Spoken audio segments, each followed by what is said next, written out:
ম্যাডামকে সময় দেবো, সে 10 মিনিট সময় নেই, বলে জান এটাই করে বেড়াবো, জান আপনার সংসার করা লাগবে, আপনাদের কারণে আমার সংসার নষ্ট হয়ে যাচ্ছে, আমার মা বাবা আজকে গরম দিচ্ছে, কি করো কি।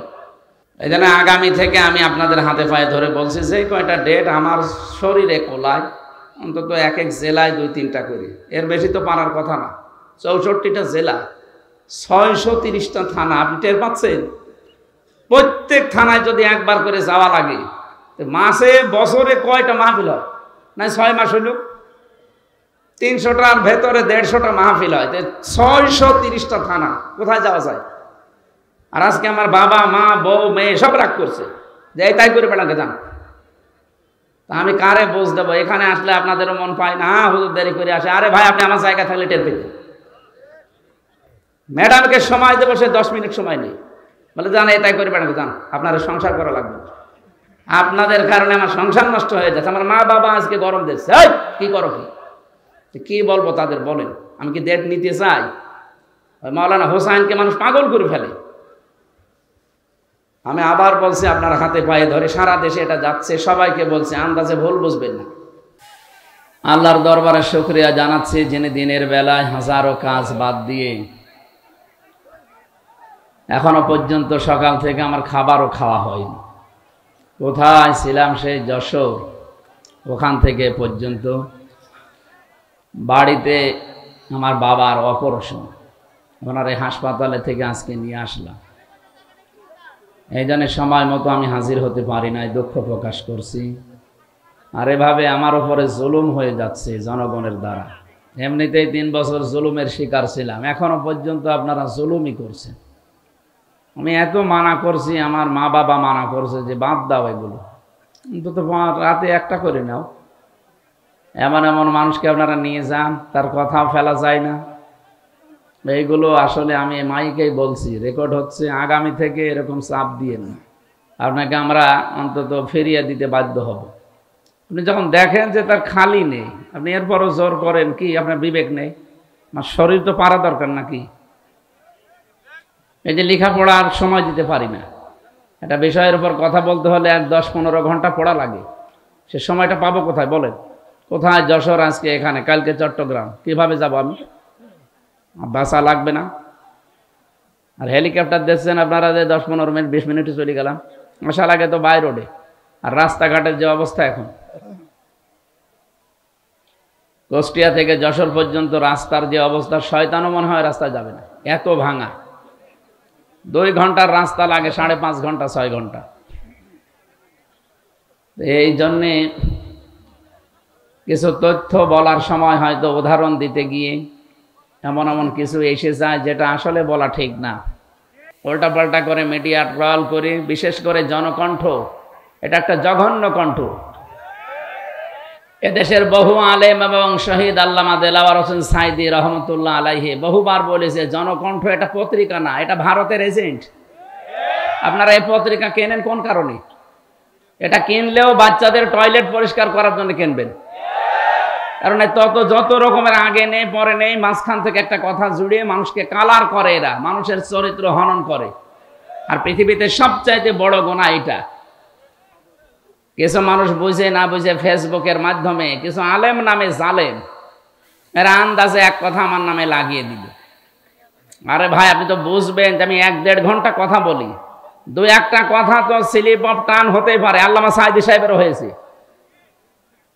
কোন বুজুর্গ কথা বলতে বলেন তো 1-1.5 ঘন্টা, দেখি ওর 10টা ভুল ধরতে পারে কিনা দেন। জালেমরা আমার জীবনটা শেষ করে দিয়েছে, এরপরও কিছু কথা বলার জন্য আমি তো আসতে চাই না। আপনারা তো নিয়ে আসেন। ডাক্তার আমারে বলছে আজ 10টার পরে জেগে থাকবেন না, আপনার কিন্তু আবার ওই অবস্থা হয়ে যাবে। আমি আসতে চাই না, হাত পা ধরে আমার বাবার হাত ধরে আমার বাবার পা ধরে নিয়ে আসেন। আর নিয়ে আসার পরে একটু স্লিপ অফ টান হলে সেইটা নিয়ে আপনি মিডিয়া টল করেন, আপনার লজ্জা নেই? জালেম তো যা পালিয়েছে তার সাথে বড় জালেম আপনি দেখছে এখন। আর আমি কি ওই উদ্দেশ্য নিয়ে বলেছি? আমার মনের খবর আল্লাহ জানে না? আরবিতে সেই উলঙ্গ মহিলাকে আমার সামনে লাগিয়ে দিয়ে বলছে হুজুরের সাথে বিয়ে করবে। মানুষের মানে কমন সেন্স কোথায় গেছে? বিবেক মনে হয় মরে গেছে। আমরা বাঁচি না, দেশ নিয়ে চিন্তা করছি কি অবস্থা দাঁড়িয়েছে এখন। আরো শয়তান আছে মানুষের পেছনে লাগানি। মানুষের দোষ ত্রুটি যারা বর্ণনা করে বেড়ায়, খালি মানুষের দোষ ত্রুটি যারা অনুসন্ধান করে বেড়ায়, আপনি মনে করবেন এগুলো একটা অমানুষ। এতে জন্মের সমস্যা, সেগুলো যারও সন্তান। ফেসবুকে যারাই দেখবেন যার তার নামে উল্টাপাল্টা কিছু লেখে, সে যার নামেই হোক, যার নামে উল্টাপাল্টা লিখবে, আপনি 100 ভাগ সঠিক না হয়ে লিখতে পারেন না, আর মনের খবর আপনি জানেন না। কথা বলেন না কেন?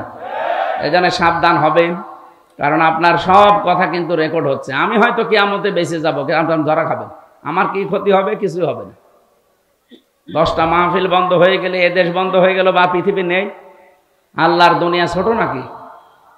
মানুষের পেছনে এই জঘন্য কণ্ঠ, জনকণ্ঠ আর কেউ কিনবেন না মুসলমানেরা। যদি কেউ 10 টাকা 8টা দিয়ে কেনে, এই টাকাগুলো মনে করবেন পানিতে ফেললাম, যখন বাচ্চাদের টয়লেট পরিষ্কার করবে। এগুলো ভারতের এজেন্ট। শেষ করে ফেললে প্রতিবেশী নামে এই কলঙ্ক যারা, মসজিদ গুলো ভেঙে ভেঙে এখন মন্দির বানাচ্ছে। আবার বলছে আজমির শরীফও নাকি 1000 বছর আগে এখানে মন্দির ছিল, জবাই করার দরকার। ধরে ধরি শয়তান বলে। ভারতের এই যে কয়েকটা সাংবাদিক বের হয়েছে টিভিতে, কলকাতার এই যে ময়ূর রঞ্জন নাকি নাম যেন, এ কি মানুষের ভেতরে পড়ে? এরে মনে হয় বাবা 15-16টা বাবা হবে। তাছাড়া এত খারাপ সন্তান তো দুনিয়া জন্ম দেওয়ার কথা না। আমার মনে হয় ওকে 50 জন মিলে জন্ম দিয়েছে। আমি এত খারাপ কথা বলতাম না। যা শুরু করেছে এদের এই মিডিয়াগুলো। নুন আল কলামি ওয়া ইয়াসতুরুন। আল্লাহ তাআলা বলে সাবধান, আমি কিন্তু কলমের কসম করলাম, এবং কলম দিয়ে মানুষ যা লেখে এইটারও কসম দিলাম। আপনি হয়তো থাকবেন না, আমিও আর 50 বছর পরে থাকবো না, কিন্তু এইটা থেকে যাবে। আপনার এই মিথ্যা তথ্য তামাম দুনিয়ায় ছড়াবে, যত ছড়াবে ওটা যদি সত্যিই মিথ্যা হয়, আপনি কবরে বসে বসে বাঁশ খাবেন। তখন কে দেখবে আপনাকে? আপনাকে আমি বাঁচাতে যাই, উল্টাপাল্টা কিছু করবেন না। যে যা করছে তার জবাব সে দেবে, আপনি তার পেছনে লাগবেন কোন কারণে? এই জন্য আমার সময় দিন, আমার উপর আর জুলুম করবেন না। আজকে 3টা নিয়েছেন আপনারা জোর করি, কিন্তু একটাই পারি না। আমার যে শরীরের কন্ডিশন দেখতে পাচ্ছেন না, 3 বছর ওরা কি খাওয়িয়েছে আপনি জানেন? প্রত্যেকটা মানুষ এখন বের হয়ে অসুস্থ হয়ে যাচ্ছে। মামুনুল হক হাসপাতালে ছিল, আমি 10-11 দিন পড়েছিলাম হাসপাতালে। আমার সেন্সই ছিল না যে আমি আসি কিনা। এই অবস্থার পরও জোর করে নিয়ে আসেন, এসে কিছু একটু হলেই আমারে বাঁশ দেওয়ার জন্য রেডি থাকেন না। এই ফেসবুকে যারা এই যুদ্ধ করছেন, যুদ্ধ করার জায়গা পান না। আশা করছে আপনারা থামবেন, যদি না থামেন, আমরা মজলুম মানুষ, মজলুমের দোয়া কবুল হয়, এটা নবীজির হাদিস। বরদোয়া দিয়ে দেব। বরদোয়া তো দিতে চাই না, মন থেকে চলে আসে আপনাদের কাজ কারবারে। আমার দুনিয়া জানে না যে এদেশে 15.5 বছর আলেমরা সব মজলুম ছিল, কিছু 5 হাতা গোলাম ছিল, তাদের নাই জান্নাত ছিল, আর আমরা তো ছিলাম জাহান্নামে। আশা করছি এগুলো থামবে। এরপরও যদি কেউ না থামে, আমার মনের খবর আল্লাহ জানে। আমি কেন ওই উদাহরণটা ওই জায়গায় সেট করেছিলাম, হাওয়া আলাইহিস সালাম, হযরতে নবীর ছোট মেয়ে ফাতিমাতুজ জোহরা, তারা ছিল বিশ্ব সুন্দরী, তারা এভাবে বেপরদা হয়ে বেড়ায়নি। আর এখন একটু চেহারা সুন্দর হলেই মানুষকে দেখায় যে আমার বউ কেমন সুন্দর দেখো। এই জায়গায় বলতে গিয়ে যারা বিশ্ব সুন্দরী এখন তালিকা করে, তাদের এই দূরে ফ্যাশন, এই রশ্মিকা কি নাম, ও ছাতা তো কোথায় বাড়ি আমি তাও জানি না, খালি পড়েছি এতটুকু। আর ওইটা উলট পালট করে। আমার কথা তো কাটবে, আমিরে জামাতের কথা তাই কাটছাট করে মানুষকে কালার করছে, আর আমি তো ছোট মানুষ। এই জন্য আগামী থেকে আমি আপনাদের হাতে পায়ে ধরে বলছি, যে কয়টা ডেট আমার শরীরে কোলায়, অন্তত এক এক জেলায় 2-3টা করি, এর বেশি তো পারার কথা না। 64টা জেলা, 630টা থানা, আপনি টের পাচ্ছেন? প্রত্যেক থানায় যদি একবার করে যাওয়া লাগে, মাসে বছরে কয়টা মাহফিল হয়? না 6 মাস হইল 300টার ভেতরে 150টা মাহফিল হয়, 630টা থানা, কোথায় যাওয়া যায়? আমি জানিই না। ওই 16 নম্বরে ধোকা খেয়েছে, এই ময়মনসিংহ সেদিন ধোকা খেয়েছে, সিরাজগঞ্জ দল চত্বরে ধোকা খেয়েছে, কিচ্ছু জানি না। এরা আন্দাজে মানুষ জমা করছে, আর নাম শুনলে তো এখানে 1-1.5 লাখ মানুষ হয়ে যায়। এটা বারবার সরাতে পারো না। মিডিয়ার গুলো কি করে, এরা নাকি এরা ওর সাথে জড়িত আছে? না না, এর থাকতে পারে না, না ধরতে পারো না, কি করো কি? গ্রুপ গ্রুপ চালায়, একে গ্রুপকে দেওয়া যায় না যে এই 16 নাম্বারে 70 নাম্বারে কেউ ধোকা খাবেন না। এইগুলো ছড়াতে পারো, রাশমিকার নাম মুখ দিয়ে একবার বের হইলে সেটা ছড়াতে পারো, আর এটা ছড়াতে পারো না।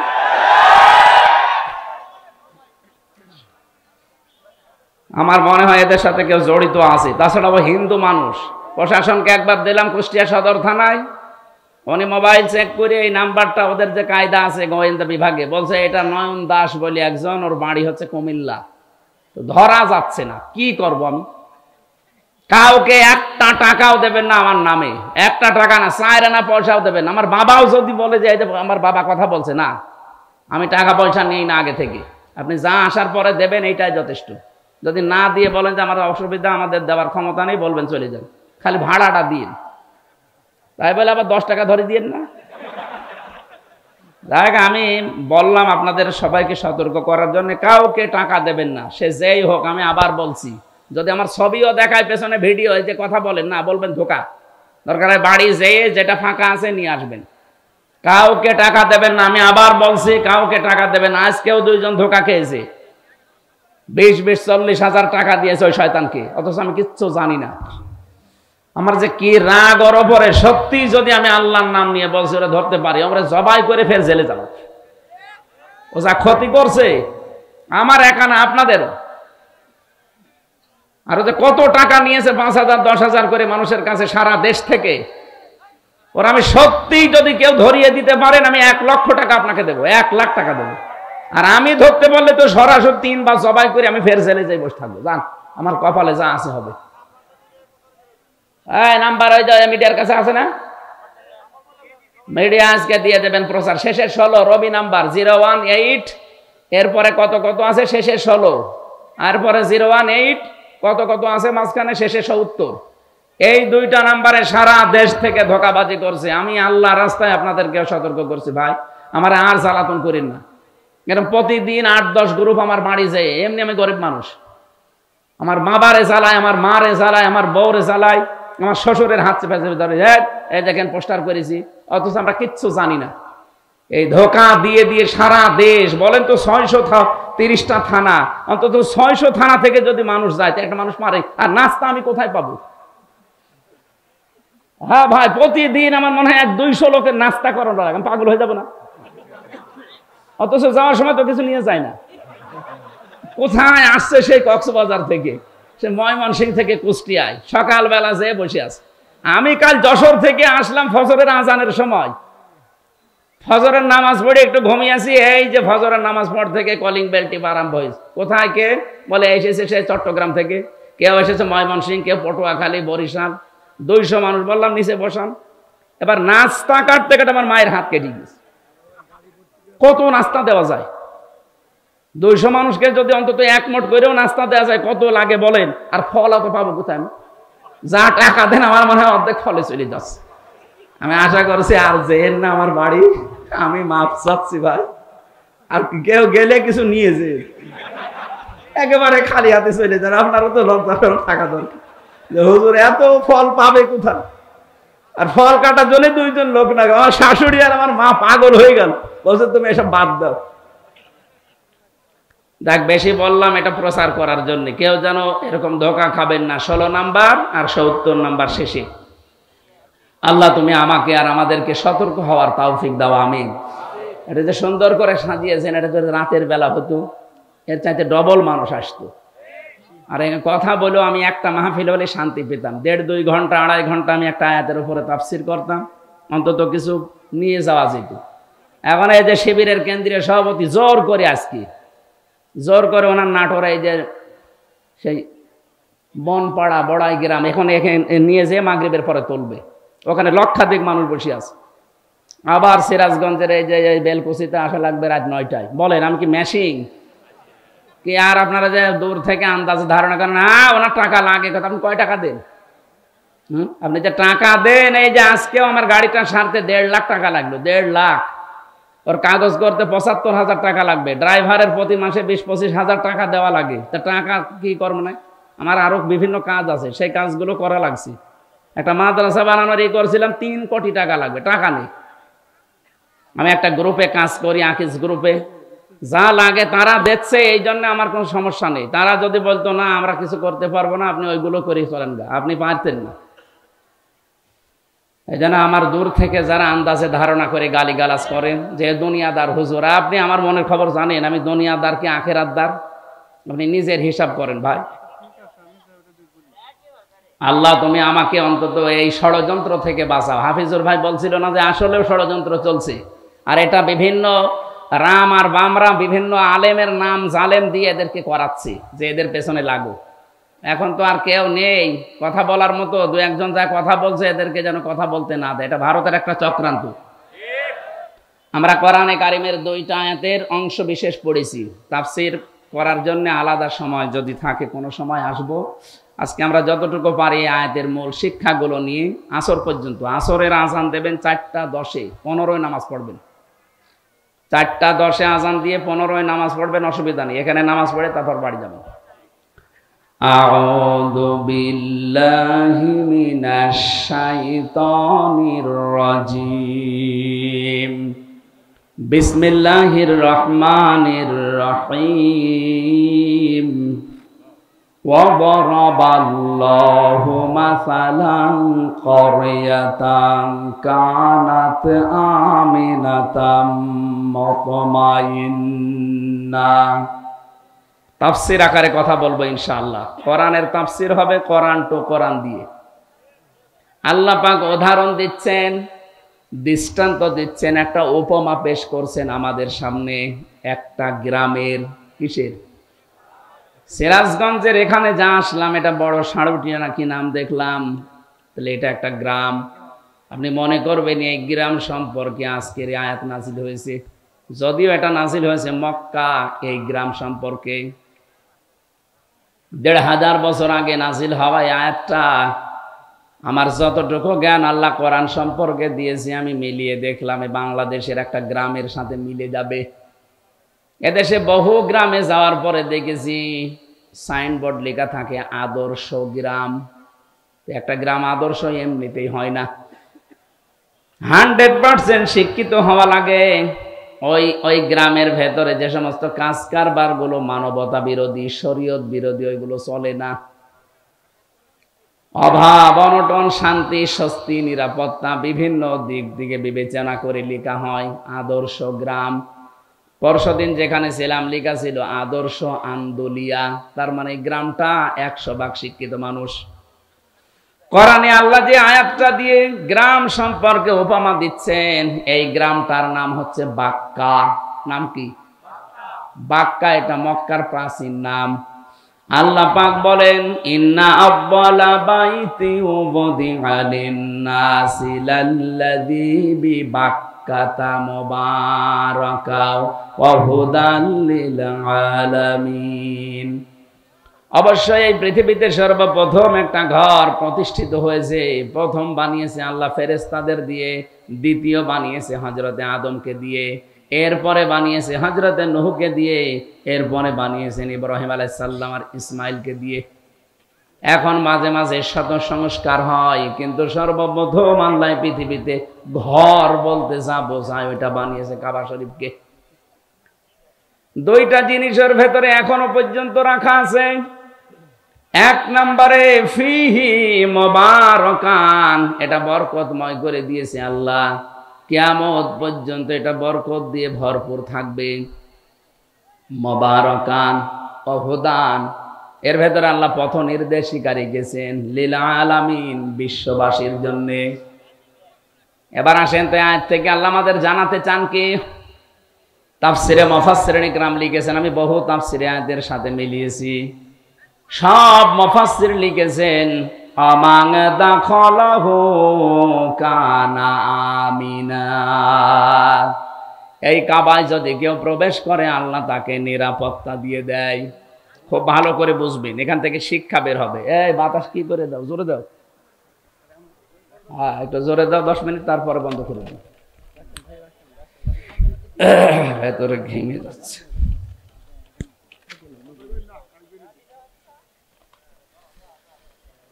আল্লাহ পাক বলেন কাবার চত্বরে কেউ আসলে তাকে নিরাপত্তা দেওয়া হয়। আমার প্রশ্ন, এই বাংলাদেশ কি কাবা শরীফ? কথা বুঝে বললেন? এই দেশ তো আর কাবা শরীফ না। এখানে কাবা শরীফের কি আছে বলেন? কিছুই নেই। না, মসজিদ আর কাবা আলাদা। কিয়ামতের দিন কাবা শরীফ শুধুমাত্র ইঞ্জিন হয়ে জান্নাতে যেতে থাকবে।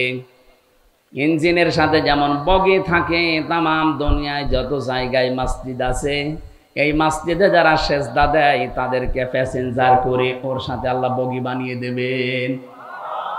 আমি যদি এখন মসজিদ ভিত্তিক জীবন গঠন না করি, মসজিদের সাথে আমার যদি সম্পর্ক না থাকে, ওই দিন ওই বগির ভেতরে আমি উঠতেও পারবো না, জান্নাতেও যেতে পারবো না। কথা বলেন না কেন? বিশ্বনবী জানিয়েছেন কিয়ামতে যে কঠিন ভয়াবহ অবস্থা আল্লাহ বানাবে। মানুষ ঘামের ভেতর অনেকে হাবুডুবু খাবে। দুধের বাচ্চার কথা সন্তানের মা ভুলে যাবে। মহিলাদের এই দৃশ্য দেখার পরে পেট ফেটে সন্তান বের হয়ে যাবে। এত কঠিন অবস্থা আমি তৈরি করব, কিন্তু এর ভেতরে 7 প্রকার মানুষকে যে আমার আরশের ছায়ায় স্থান দেব, তার 4 নম্বরে তারা যাদের সব সময় মসজিদের সাথে অন্তর লটকানো থাকে। তার মানে নামাজে গেলে নামাজ শেষ হলে বের হতে মন চায় না, কিন্তু কর্মজীবনের জন্য বের হওয়া লাগে। যখনই কর্মজীবনে যায়, নামাজের সময় হলে আবারও যেন ছটফট করে আবার আল্লাহকে সেজদা দেওয়ার জন্য চলে আসে। এরকম মন যদি কারো তৈরি হয়, কিয়ামতের দিন ওই লোকটা আল্লাহর জান্নাতে আরশের ছায়ার তলে স্থান পাবে। মাছের কলিজা দিয়ে আল্লাহ তাকে খাবার খাওয়াবে। এবার আমি যে উদাহরণটা নিয়ে এসেছিলাম, এবার দেখেন তো। আল্লাহ পাক বলেন, অমাং দাখালাহু কানা আমিনা। হে নবী, আমি কিন্তু কাবাকে নিরাপত্তা দিয়ে ঢেকে রেখেছি। আমাদের দেশটা যেহেতু কাবা না, এদেশকে যদি কাবার মতো নিরাপত্তা দিতে হয়, কোরআনে কারিমে সূরা আনআম 7 নম্বর পারা 17 নম্বর পৃষ্ঠা 1ম নম্বর লাইনের 82 নম্বর আয়াতে এই দলিল দিয়েছেন। ওইটা যদি আমরা সত্যিই মেলাতে পারি, সারা পৃথিবী আমার এই বাংলাদেশের 56,000 বর্গ মাইল কাবার মতো শান্তি, স্বস্তি, নিরাপত্তা দিয়ে আল্লাহ ঢেকে দেবেন। কাবাকে নিরাপত্তা দিয়েছে কে? এই 56,000 বর্গ মাইল নিরাপত্তা দিতে পারে কে? আপনি বলেন না আমাদের র্যাব আছে। আরে ভাই, র্যাবেরই তো নিরাপত্তা লাগছিল কয়েকদিন আগে। কে? পুলিশ পর্যন্ত আপনার সিরাজগঞ্জে 14 জন না 13 জন মারা গেছে, পিটিয়ে মেরে ফেলেছে মানুষ। কুষ্টিয়াতে আমার বাড়ির আশপাশে অনেক পুলিশ ভাড়া থাকতো, কোথায় যে গেছে এখনো পর্যন্ত ফিরে আসেনি। ওরা জানে, ওর পরিবারও জানে না ও কোথায় আছে। পুলিশ পর্যন্ত নিরাপত্তা পায়নি ওই সময়। আল্লাহ পাক এবার কি জানিয়েছেন দেখেন, আপনার জীবনে মেলে কিনা। আল্লাযীনা আমানু ওয়া লাম ইয়ালবিসু ঈমানাহুম বিযুলমিন উলাইকা লাহুমুল আম ইলা আখির আয়াত। এখানে যারা আরবি বোঝে, উলাইকা এটা ইসমে ইশারা। আল্লাহ যেন এভাবে আঙ্গুল দিয়ে বাংলাদেশের দিকেই মনে হচ্ছে দেখাচ্ছে, এই কারণে দেশে কোরআন শরীফ আছে না? বলেন বলেন। যেখানে কোরআন আছে তাদেরকে দিয়ে আল্লাহ যেন ইঙ্গিত দিচ্ছেন, যারা ঈমান আনবে আর ঈমানের সাথে জুলুমকে মিশ্রণ করবে না। এখানে জুলুমের ব্যাখ্যায় লেখা আছে, জুলুম মানে শিরিক। জুলুম মানে কি? তাদের ঈমানের সাথে যারা শিরিক মিশ্রণ করবে না, সে নারী হোক আর পুরুষ হোক, আল্লাহ গ্যারান্টি দিচ্ছেন উলাইকা লাহুমুল। দরকার নেই, অল্প আমল করলে ওটা যদি বেদাত মুক্ত হয়, আল্লাহ তোমাকে জান্নাতের জন্য যথেষ্ট বানিয়ে দেবে। এজন্য কোরআনে যেখানে আমলের কথা দেখবেন, বেশি বেশি আমল করে কথা আল্লাহ দেয়নি। কোরআন শরীফে যেখানে আমলের কথা আছে, কাজের কথা আছে, কাজটা বেশি করে করো না, কাজটা ভালো করে করো। আল্লাযী খালাকাল মাউতা ওয়াল হায়াতা লিয়াবলুয়াকুম আইয়ুকুম আহসানু আমালা। তিনি সে আল্লাহ যিনি তোমাদের মউত আর হায়াত বানিয়েছেন। সিরাজগঞ্জবাসী আয়াতের দিকে একটু তাকান। আল্লাযী খালাকাল মাউতা দিয়েছেন আল্লাহ, আগে কিন্তু মৌতের কথা, এরপরে হায়াতের কথা। আপনারা শুনছেন? কোন দিকে তাকিয়ে আছেন? খলাকল হায়াতা ওয়াল মাউত আল্লাহ দেয়নি, আল্লাহ দিয়েছেন আগে মৌত এরপরে হায়াত। এটা দিয়ে আমাদেরকে বোঝাতে চাই, বান্দা তুমি যত উপরে ওঠো না কেন, এই বিশ্বাস নিয়ে থাকবা যে মরা লাগবে। কি করা লাগবে? এই জন্য মরণের কথা আল্লাহ আগে দিলেন, পরে দিলেন হায়াতের কথা। এখন হায়াত কি? আমরা অনেকেই মনে করি হায়াত মানে আমরা যেটাই আছি এইটাই, না। 5 প্রকার হায়াত। তাফসীরের ভেতরে আমি বেশি হায়াত হয় 5 প্রকার। 1 নম্বরে আরমে আরওয়ার, রুহের জগতের যে হায়াত, এটা আমরা পার করে ফেলেছি। কথা বলেন না কেন? এরপরে আলমে বুতুন, মায়ের পেটের জগৎ, এখানে আমরা 10 মাস 10 দিন পার করে ফেলেছি। এখন যেটা আছে আলমে দুনিয়া, এই পৃথিবীর জগৎ, এইটাই আমরা এখন রানিং আছি। সামনে এখনো 2টা বাকি আছে, আলমে বারজাখ, কবরের জগৎ, আর একেবারে 5 নাম্বারটা আলমে আখিরাত, পরকালের জগৎ। তার আগে 2টা শেষ, পরে 2টা আছে, মাঝখানেরটাই আছে। তার মানে মাস্ট বি আমাদেরকে পরের 2টায় যাওয়া লাগবে। কুল্লু নাফসিন যায়িকাতুল মাউত ওয়া ইন্নামা তুওয়াফাউনা উজুরাকুম ইয়াওমাল কিয়ামাহ ফামান যুহজিহা আনিন নার ওয়া উদখিলাল জান্নাতা ফাকাদ ফাজ। রব্বুল আলামিন বলেন সূরা আলে ইমরান 185 নাম্বার আয়াতে আছে, প্রথম অংশে, প্রত্যেকেই মারা যাবে। প্রত্যেকেই মারা যাবে, হয়তো 2 দিন আগে 2 দিন পরে। প্রতিটি মানুষকে তার উজুরত, তার পারিশ্রমিক, যেটা তার পুরস্কার, এনাম, আমি কিন্তু পরিপূর্ণ করে দেব তার হাতে ধরিয়ে।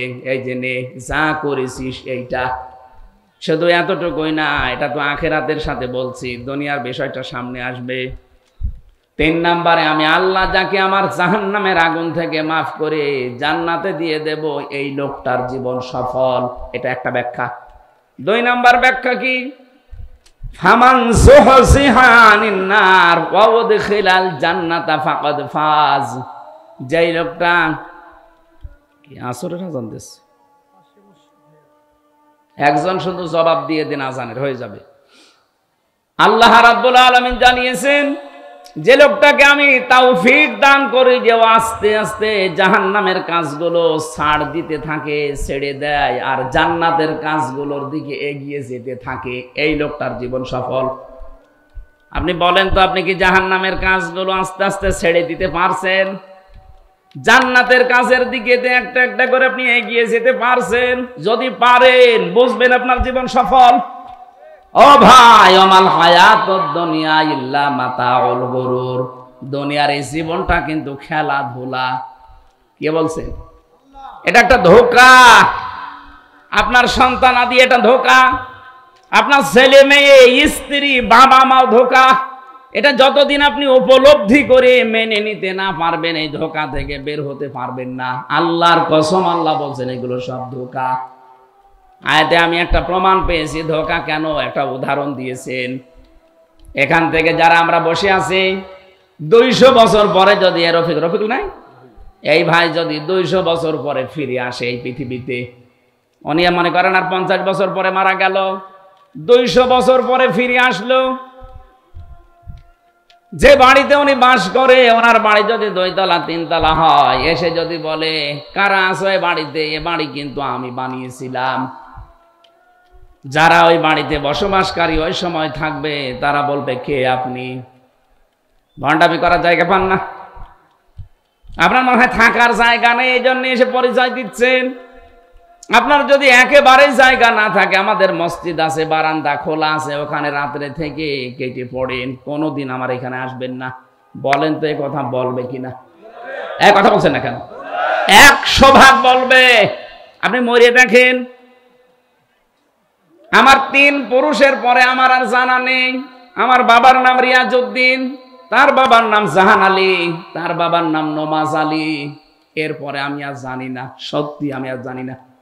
এরপরে যে কারা আছে আমি জানি না, ওটা কি হিন্দু ছিল না কি ছিল তাও জানি না। বলেন তো, আমার মতো মানুষ এই 3 পুরুষের পরে আমার আর মনে নেই। এখন ওই নমাজ আলী সর্দারের বাবা যিনি কি ছিল যেহেতু আমি জানি না, উনি যদি এখন এসে কুষ্টিয়ায় বলে এই বাড়ি আমার, এই ভিটা আমার, ও দাঁত মুখ খুলে ফেলবো না? এই কথা বলছে না কেন? কিসের নমাজ আলীর বাপ আপনি? আমি তো নমাজ আলী পর্যন্ত জানি, এরপরে আর জানি না। এমনকি আমিও যদি 200 বছর পরে ফিরে আসি, আমার যে মেয়ে আছে, মেয়ের ছেলে আছে, ছেলের ছেলে আছে, 3 পুরুষ মাত্র। 3 পুরুষের পরে আমির হামজা কি তারাও জানবে না। কথা বলেন না কেন? আল্লাহ বলেন এই যে এরকম একটা ধোঁকা, এই ধোঁকায় পড়ে আছো তুমি। আমার মনে হয় জীবনের শেষ প্রান্তে যারা পৌঁছে গেছে তাদের তো এটা উপলব্ধি হওয়ার কথা আরো বেশি। এই যে মুরব্বীর, দুনিয়ার সব কিছুই তো এতদিন পর্যন্ত 60, 70, 80 বছর দেখেছে। কি মনে হচ্ছে ওনার যে একটা জীবন ছিল আমার কাছে, ওটা এখন স্বপ্নের মতো মনে হয়। এখন যেটা আছে এটা শুধু আকাঙ্ক্ষা, এটা পাবো, ওইটা পাবো, ওইটা পাবো, খালি এই ধান্দায় আছে। আর সামনে যেটা আছে এটা একটা স্বপ্ন। এটা কি ওনার এখন যদি 80 বছর বয়স হয়, আগের এই পুরো 80 বছরটা ওনার কাছে আসলে কিন্তু দুনিয়ার জীবনে এইটা প্রত্যেকের জন্য। এটা যতদিন আপনি না বুঝবেন ততদিন আপনার জীবনকে আপনি পরিচ্ছন্ন করতে পারবেন না। এই জন্য আমার আল্লাহ কাজের কথা দিলেই দেখবেন সেখানে ভালো কাজ করো বা ভালো করে করো এরকম কথা দিয়েছেন। বেশি বেশি কাজ করো এ কথা নেই। আমাদের ইমান যা আছে, ইমানের ভেতরে আমরা শিরিক প্রবেশ করিয়ে নষ্ট করে ফেলেছি। আর আমল যাই আছে টোটা ফাটা, আমলের ভেতরে বেদাত প্রবেশ করিয়ে আমলটাকে আমরা শেষ করে দিয়েছি। এই জন্য আজকে থেকে যদি এই বাংলাদেশটাও কাবার এলাকার মতো শান্তি, স্বস্তি, নিরাপত্তা নিয়ে আমরা ব্যবস্থা করে দিতে চাই, ডক্টর ইউনূস আপনাকে আমরা বলবো আলেমদেরকে সাথে নিয়ে এই 18 কোটি মানুষকে সঙ্গে নিয়ে শিরিক মুক্ত দেশ গঠন করেন।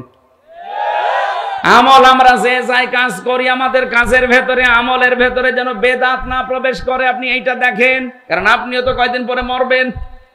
আপনিও মুসলমান, আমরাও মুসলমান। অন্যান্য জাতি যারা আছে তাদের ধর্ম তারা নির্দ্বিধায় পালন করবে, কোনো অসুবিধা নেই। কথা বলে না কেন? কিন্তু তারা আমার নামাজে বাধা দিলে ছাড় নেই, এমনকি তাদের পূজায় বাধা দিলেও যেন আমাদের না ছাড়া হয়। প্রতিবেশীর নামে এতদিন পর্যন্ত বিশ্বের মানুষকে যারা জানিয়েছে বাংলাদেশে সংখ্যালঘু নির্যাতন হয়, এটা এখন বিশ্বে বিভিন্ন দেশ প্রমাণ করছে সবচাইতে বেশি সংখ্যালঘু নির্যাতন হচ্ছে ভারতে। ওরা বাবরি মসজিদ ভেঙে ফেলেছে বিভিন্ন দোহাই দিয়ে, যে এখানে নাকি রাম মন্দির ছিল।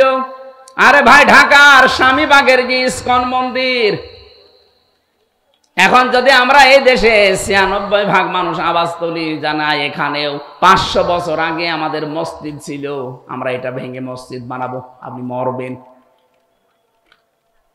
আমাদের ধর্মে যেহেতু এটা শেখায়নি আমাদেরকে, লা ইকরাহা ফিদ্দীন, ধর্মে বাড়াবাড়ি নেই, আছে জোর জবরদস্তিও নেই।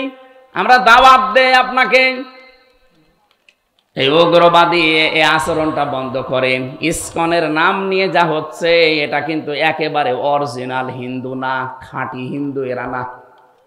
এদের আসল হচ্ছে ইহুদি। ওদের যে প্রভুপাদ আছে যেটা প্রতিষ্ঠাতা, ওইটা ইহুদি। ও চার্চে লেখাপড়া করেছে খ্রিস্টানদের।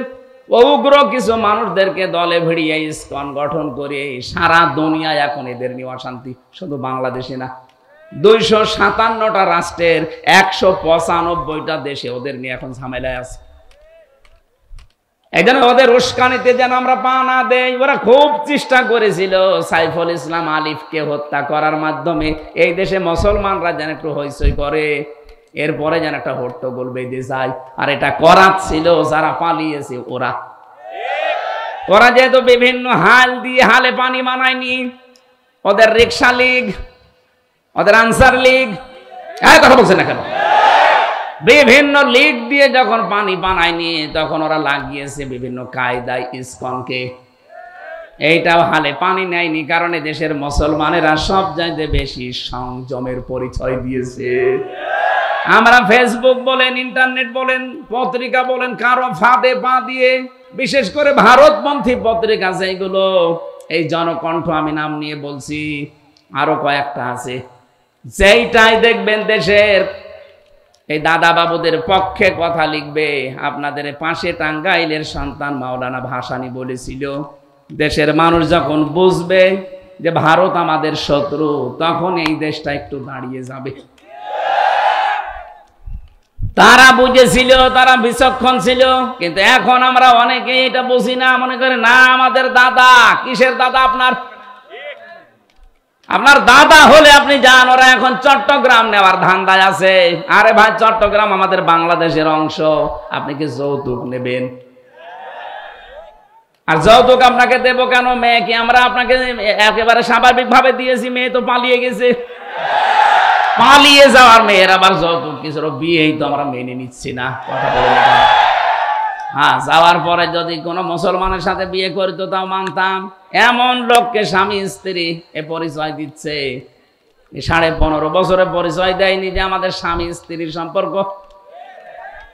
ও যদি স্বামী হয়, ও তো ফুল হাতা, হাফ হাতাও না। কথা বলছে না, যার কাছে পালিয়ে গেছে ও কি ফুল হাতা না হাফ হাতা? হাফ হাতা, ফুল হাতা।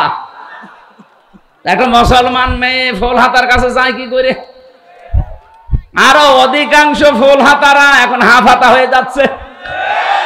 আমার জেলের যে জেলার ছিল দেবদুলাল, ও শুনলাম নাকি চুরি করে হাফ হাতা হয়ে গেছে। এখানে বৈজ্ঞানিক অনেকগুলো ব্যাখ্যা আছে, এখানে এই পরিবেশে এটা বলা ঠিক নাই, জন্য বললাম না।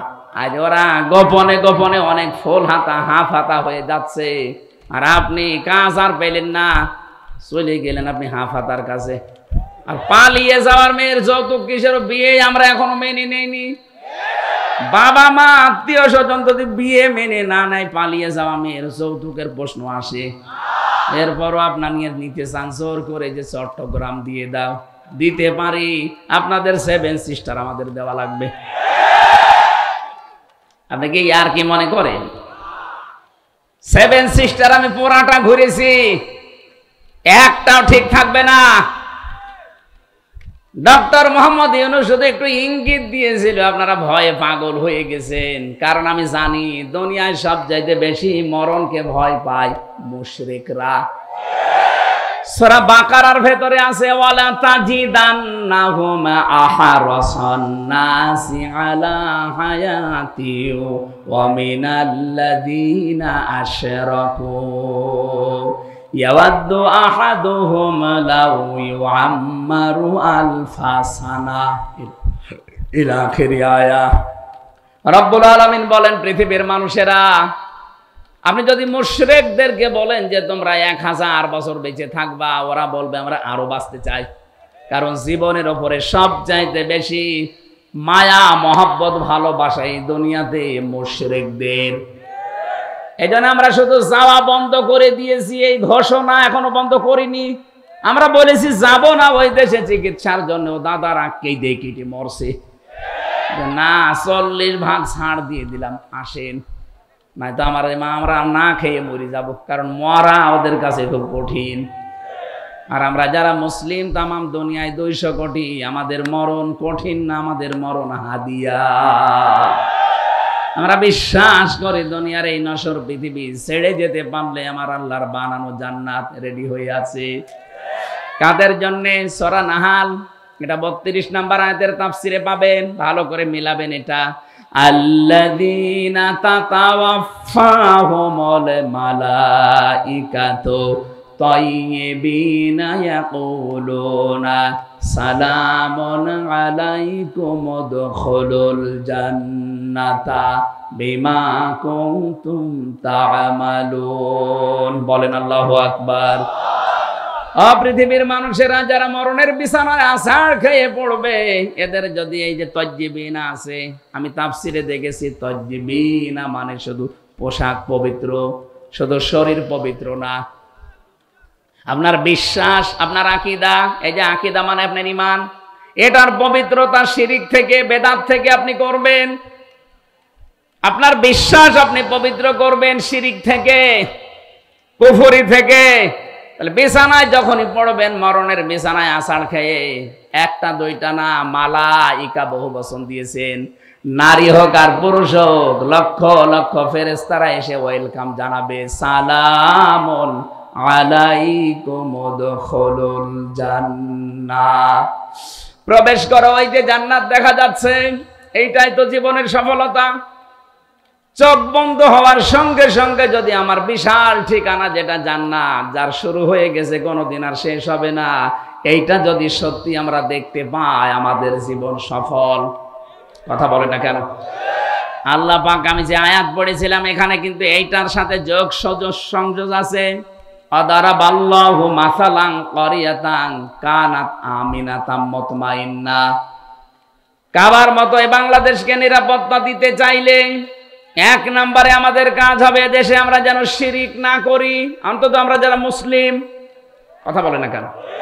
ব্যক্তি থেকে শুরু করে, পরিবার থেকে শুরু করে, সমাজ এবং রাষ্ট্রে শিরিক যেন না হয়। কারণ শিরিক হলে আল্লাহ এত বেশি রেগে যায়। এখন যদি এই ভাই যে বাড়িতে দেখে ওনার স্ত্রীর কাছে পাশের গ্রামের একজন শুয়ে আছে, কিছু করেনি, এমনি শুয়ে আছে, উনি যত ভালো মানুষ হোক আর আমি যত ভালো হই, যে বউকে ছাড়বে কেউ? আমার মনে হয় যদি হাতে দাঁত থাকে এক কপি আলাদা করে ফেলবে, আর বাংলায় গালি দেবে। আমি গালি দিতে পারলাম না। আপনি বলেন তো, ওনার বউ উনি খালি কি করেছিলেন? কবুল, এতটুকু একটা শব্দ নিয়ে বাড়িতে নিয়ে আসলেন, তাও তো পুরা চাহিদা উনি পূরণ করতে পারেন না। কারণ মানুষের জীবনের পুরা চাহিদা পূরণ করা আল্লাহ বাদে সম্ভব। কথা বলে না কেন? ওনার বউকে উনি কোনোদিন অক্সিজেন দিয়েছে? কথা বলে না কেন? একটা মানুষ প্রতিদিন অক্সিজেন কিনে যদি বেঁচে থাকা লাগে, প্রত্যেক দিন কমপক্ষে 12,000 টাকার অক্সিজেন লাগবে ঘন্টায়। কত? আপনি হাসপাতালে গিয়ে খবর নেবেন, আমার সঠিক তথ্যটা মনে নেই, ঘন্টায় মনে হয় কমপক্ষে যারা অক্সিজেন নিয়ে বেঁচে থাকে, এভাবে 24টা ঘন্টা উনি তো অক্সিজেন বউকে কিনে দেয় না। হয়তো জীবন চলার জন্য আনুষঙ্গিক যা আছে ওইটা কিনে দিয়েছে, বাড়িতে থাকার একটা ব্যবস্থা করেছে। এতটুকুর জন্য যদি অন্য মানুষ ওনার স্ত্রীর কাছে থাকলে এত রেগে যায়, স্বামীর কাছে অন্য কোনো মহিলা থাকলে স্বামী স্ত্রী যদি রেগে যায়, আল্লাহ বলেন বীর্য থেকে শুরু করে এরফিক পর্যন্ত পুরাটাই আমি বানিয়েছি, কারো দায়িত্ব ছিল না। বীর্য থেকে শুরু করে বেশি আরে বসিয়ে রেখেছি, পুরাটাই আমি আল্লাহ। আমার মা বাবা শুধু বিছানায় ছিল, এতটুকু শেষ। বাকি যা করার আমি আল্লাহ করেছিলাম। নেই থেকে তোরে আমি চেয়ারে বসালাম হামজা, এখন যদি দেখি আমার সাথে তুই অন্য কাউকে যোগ করিস, তখন আমি আল্লাহ ওই স্বামী ওই স্ত্রীর মতো রেগে যাই। এই জন্য আল্লাহ কিন্তু রেগে যাবে শিরিক করলে। আপনি আর যাই করেন, হয়তো আল্লাহ ইচ্ছা করলে মাফ করে দেবে, কিন্তু শিরিক করলে কোনো মাফ নেই। এই জন্য শিরিক যারা করে তারা দেশকে গজবে ফেলে। 15.5 বছরে কিন্তু শিরিকের কারখানা তৈরি করেছিল, মূর্তি বানিয়ে। কত কোটি কোটি টাকা খরচ করে বানালেন, কি হলো? এই যে গতকালকে সিরিয়া বিজয় হয়ে গেছে, যার মূর্তি ছিল এই বাশার, কি নাম যেন, বাশার আল আসাদ। এই শয়তানের মূর্তিগুলো এখন আমাদের যেমন ভেঙে ফেলেছিল, ওরটাও ভাঙতেছে। কি হলো আপনার?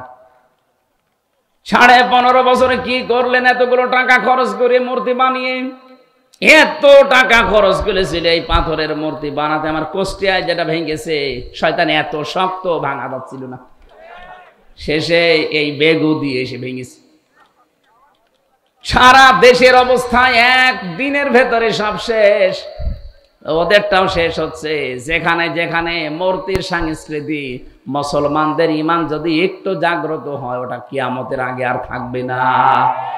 এখানে আগামীতে যারা আসবেন, অনেকে এই ধান্দায় আছেন আমরা আসি, আপনারাও যদি করেন, হয়তো 5 বছর থাকলেন, তারপরে জনগণ যখন জেগে উঠবে, আপনারটাও বুড়ি গঙ্গায় ফেলবে। কারণ মূর্তির এই সংস্কৃতি, এটা শিরিক। এটা কি শিরিক করলে আল্লাহ নিরাপত্তা তুলে নেয়। এমনিতেই আমরা ঝামেলায় আছি সারা দুনিয়া এখন, বিশেষ করে আমাদের প্রতিবেশী, এরা এত মানে নিকৃষ্ট প্রতিবেশী আল্লাহ আমাদের দিয়েছে। খালি পাকিস্তান থেকে একটু চিনি এসেছে ওদের মাথা খারাপ হয়ে গেছে, তুরস্ক থেকে একটু জিনিস আসে ওদের মাথা খারাপ হয়ে যায়, চীন একটু সাপোর্ট দেওয়ার জন্য বলছে আমরা আছি, ওদের মাথা খারাপ হয়ে গেছে। কেন? প্রতিবেশী তারা খুশি হওয়া দরকার, জানতো আমার পাশের বাড়ির লোকটা একটু আরামে আছে। কথা বলেন না কেন? আর আপনাদের মাথা খারাপ হয়ে গেল কোন কারণে? পাশে যতগুলো রাষ্ট্র, বিশেষ করে পাকিস্তান, আফগানিস্তান, নেপাল, ভুটান, চীন, মায়ানমার, একটার সাথে ওদের সম্পর্ক ভালো না। আপনি দেখেন একটার সাথে ওদের সম্পর্ক ভালো না। এতগুলো দেশ সব ভারত ছাড়া চলতে পারছে, বাংলাদেশও ভারত ছাড়া চলতে পারবে, কোনো অসুবিধা নেই। কথা বলেন না কেন? না খেয়ে মারা যাব কোনোদিন এই মুশরিকদের পাঁচাটা গোলামি করা যাবে না, কারণ মরে গেলেই পবিত্র জীবন, আপনি জান্নাত পেয়ে যাবেন। আরে মুশরিকদের পাঁচাটা গোলামি করে শেষ জীবনে ঈমানও পাবেন না, কিয়ামত পর্যন্ত জালেম জ্বলা লাগবে জাহান্নামের আগুনে। আমরা 41 সাল 71 সাল থাকতে চাই না, আমরা 2 মিনিট থাকতে চাই, কিন্তু ঈমান নিয়ে। এক কথা বলেন না কেন? আল্লাহ বলেন এমন একটা গ্রাম দিয়েছিলাম, এই গ্রামে ছিল প্রথম নিরাপদ, 2 নম্বরে নিশ্চিন্ত। 1947 সালের আগের ইতিহাস বাংলাদেশের সাথে মিলান, এই আয়াতটা একেবারে খাপের খাপ, মমতাজের বাপ মিলে যাবে। আমি তো মিলিয়েছি এইভাবে, এই কোরআনের সাথে আমি যা পড়ি আগে বাংলাদেশ নিয়ে মিলাই দেখি এখান থেকে কি পাওয়া যায়। এক এক সময় এক এক জায়গায় আজান আছে, মানে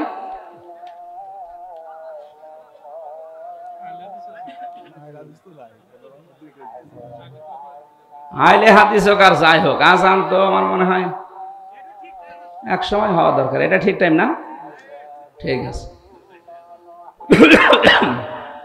এই ড্রাইভার, এখন যেহেতু মাগরিব পড়া লাগবে, সেই বনপাড়া রাজাপুরেছে, ওখানে মাগরিবের পরে খাবার যদি এরা দেয় তো একটা টিফিন বাটিতে নিয়ে আমি যাওয়ার সময় খেতে খেতে যাই, কারণ সারাদিন আমার খাওয়া নেই। এখন আমি লজ্জার খাতিরে কি বলবো, সময় তো পাবো না, কারণ দেখ 10 মিনিট হোটেল থেকে খাবার কিনবো, 10 মিনিটে 10 কিলো চলে যাবো।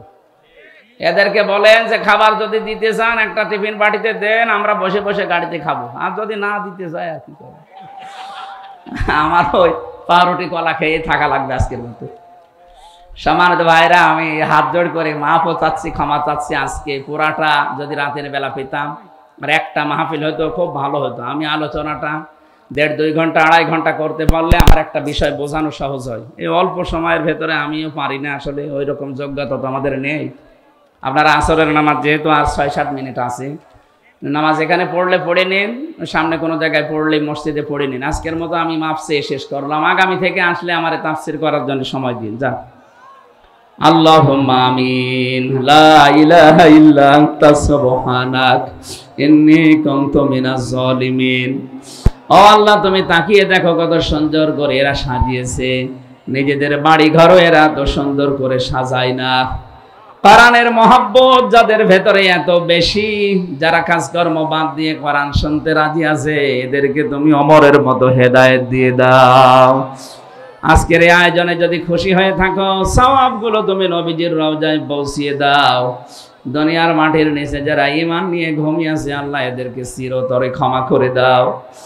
বিশেষ করে মাহফিলের সম্মানিত সভাপতি, প্রধান অতিথি, বিশেষ অতিথি যাদের নাম দেখলাম, এদের মা বাবা যাদের কবরে আছে মাফ করে দাও।